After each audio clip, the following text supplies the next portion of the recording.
In this guide, I'll show you how to link your account for cross progression in the First Descendant. So, either in game or on the home menu, what you want to do is go to Settings. And then once you're here, you want to select Account at the top.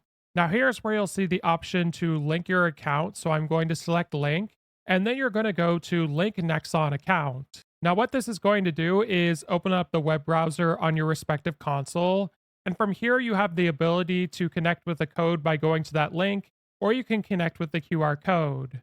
So, what I'm going to do is open up my phone and open up the camera, and then I'm going to actually scan this QR code and I'm going to open up the link.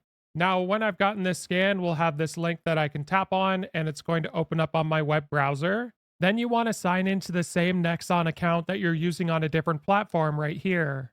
Then it'll say the Nexon account has been linked and congratulations. So now, anytime you want to cross progress in the First Descendant, all you have to do is simply log into that same account. If this guide was helpful, like and subscribe, and we'll see you in the next one.